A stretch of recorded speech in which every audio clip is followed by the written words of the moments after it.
ជំរាបសួរខ្ញុំបាទឈ្មោះអ៊ូនីមុលជាប្រធានផ្នែកបច្ចេកទេសការពារជំរាបទឹករបស់ក្រុមហ៊ុនបូទីកាថ្ងៃនេះខ្ញុំបាទសូមបង្ហាញនៅរបៀបប្រើប្រាស់កៅស៊ូបបិទការពារជំរាបទឹក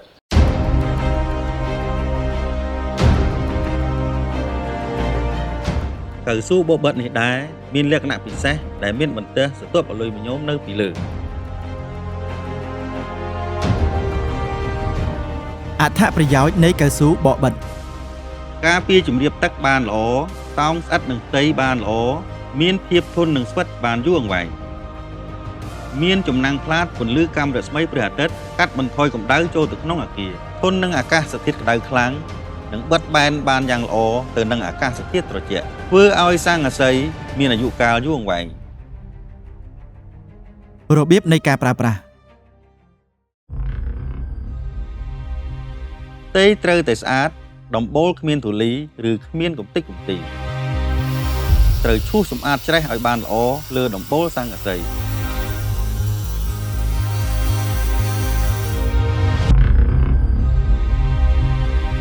ត្រូវវាស់ផ្ទៃដំបូលស័ង្កសី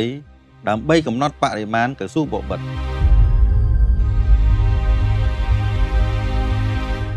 ពន្លាកៅស៊ូបបិទទៅតាមផ្ទៃដែលត្រូវបិទ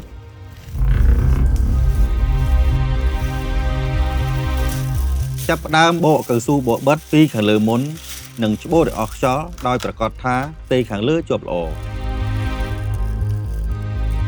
ធ្វើការរមូរកៅស៊ូបបិទបញ្ចូលវិញរហូតដល់លើចាប់ផ្ដើមបកស្រទាប់ខាងក្រោមចេញបណ្ដើរនិងច្បូតខ្យល់ចេញបណ្ដើរដើម្បីឲ្យអស់ខ្យល់និងស្អិតជាប់ល្អដោយការសង្កត់ដោយរលោង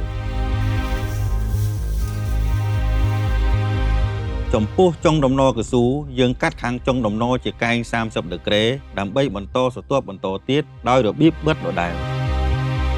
ជាធម្មតាកៅស៊ូមានមុខដំណ80មីលីម៉ែត្រជាមុខដំណសម្រាប់តភ្ជាប់កៅស៊ូពីមួយទៅមួយ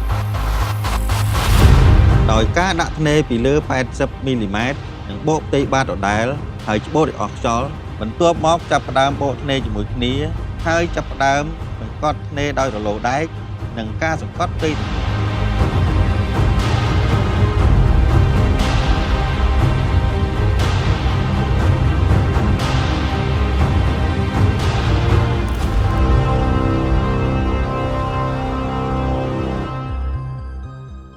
យើងរួមគ្នាកសាង